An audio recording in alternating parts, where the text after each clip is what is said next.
Your body isn't yours anymore. Right now, in secret labs, artificial intelligence is learning to rebuild humans from scratch. Muscles grown by algorithms, hearts 3D printed in glass tanks, neural chips that record your every thought. This isn't science fiction, it's reality under construction. And the most terrifying part? The AI knows your biology better than you do. Welcome to Quantum Queasy, and today we're diving deep into how AI is redesigning the human body and why your next evolution might be synthetic.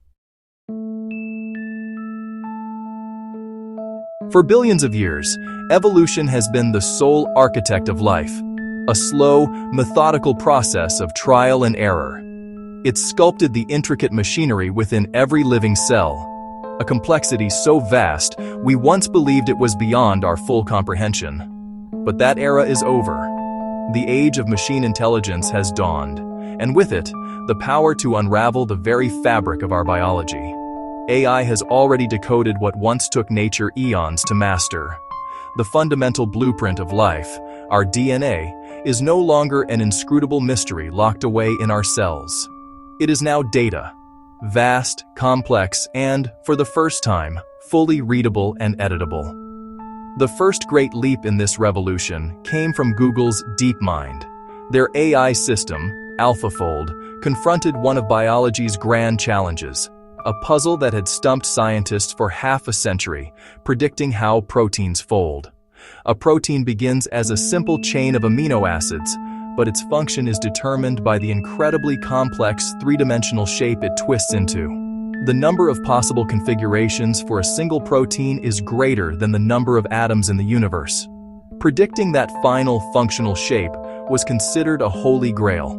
AlphaFold didn't just attempt it, it solved it, mapping the structure of nearly every known protein on Earth, over 200 million of them. Proteins are the microscopic machines that run our bodies. They are the tireless workers, the engines of life itself. They carry oxygen, digest food, transmit signals in our brain, and fight off invaders.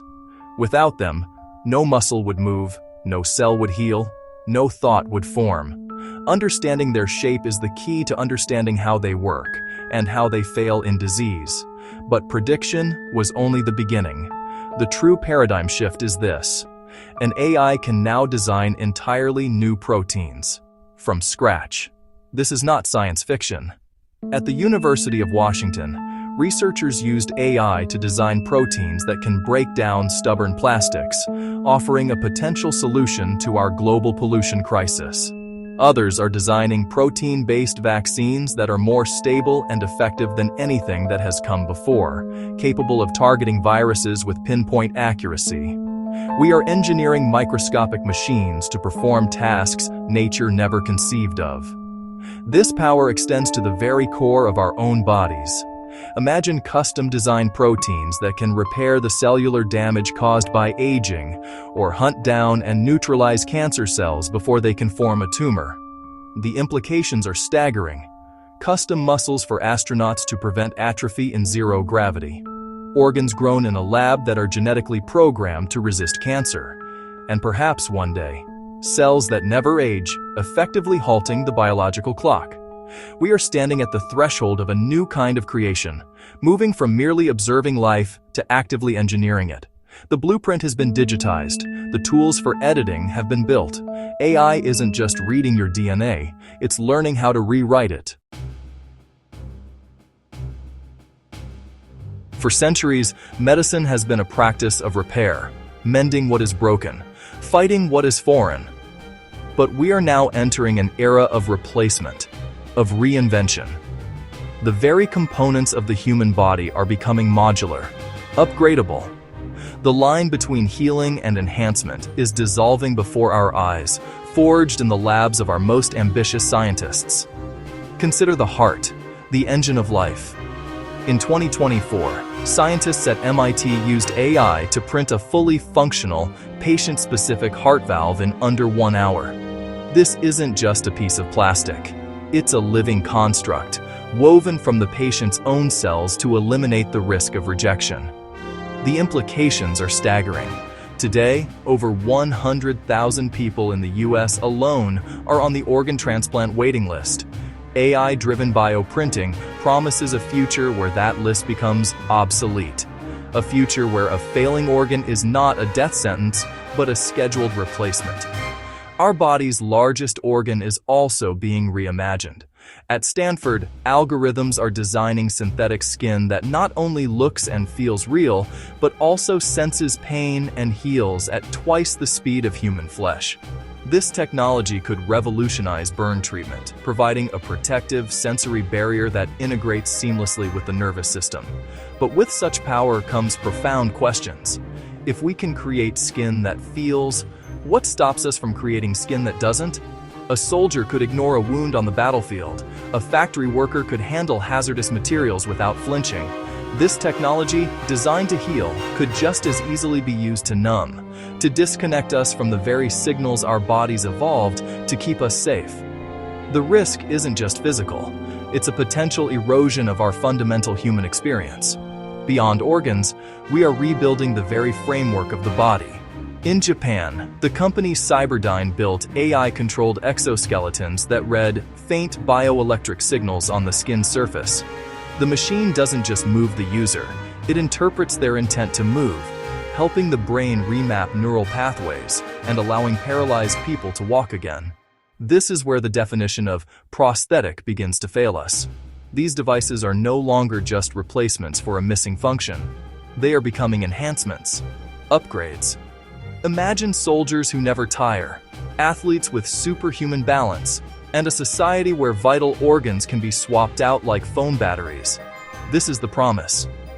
But it's a promise shadowed by the peril of a new class divide, not of wealth, but of biology itself, a world of the enhanced and the unenhanced.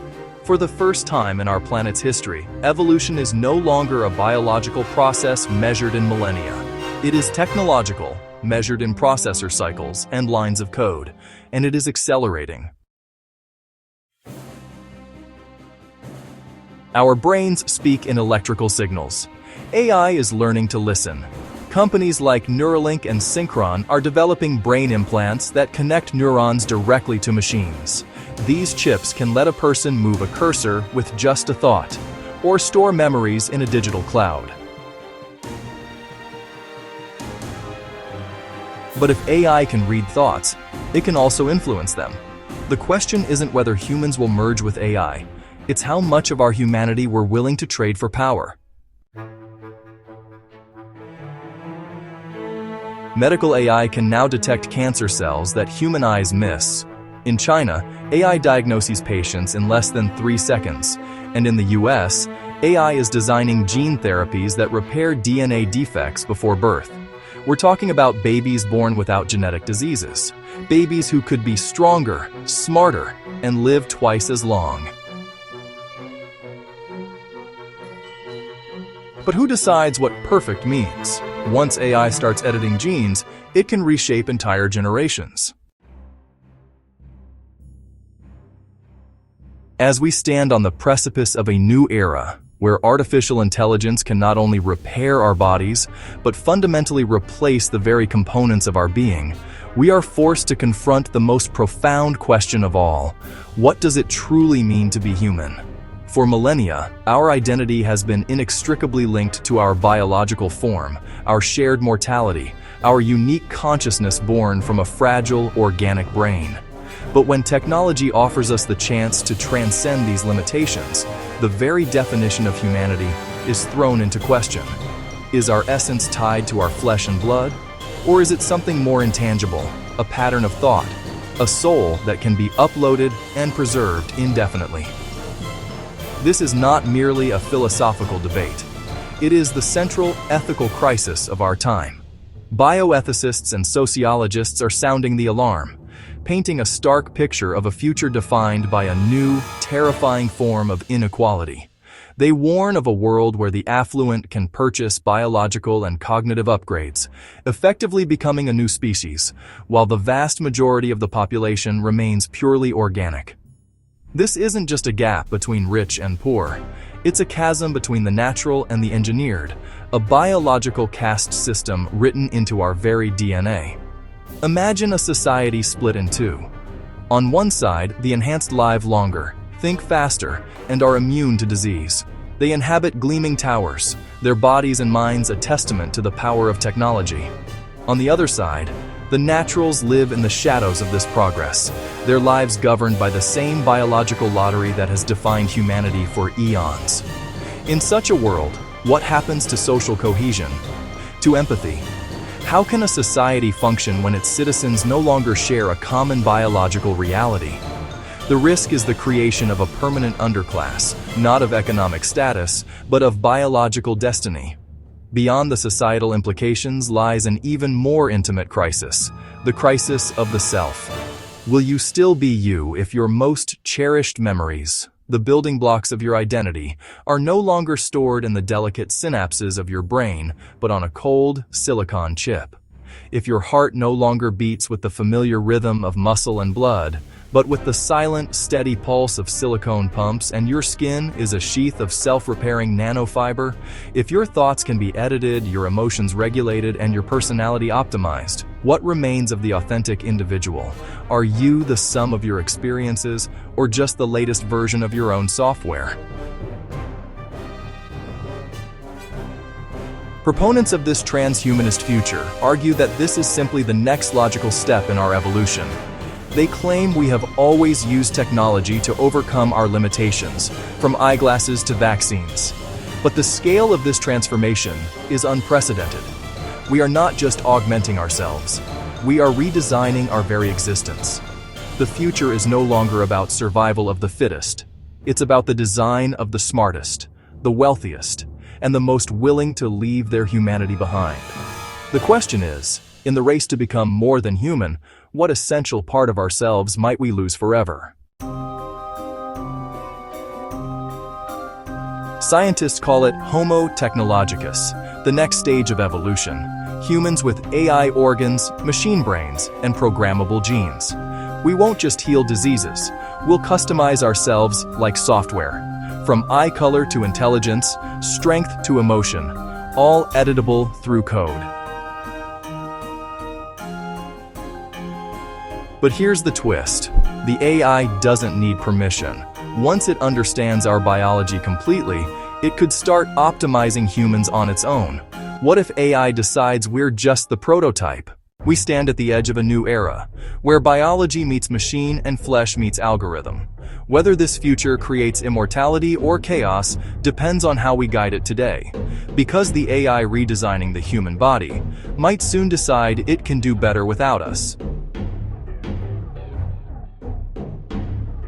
If you believe knowledge is power, don't forget to subscribe to Quantum Quest, where we decode the science shaping our future.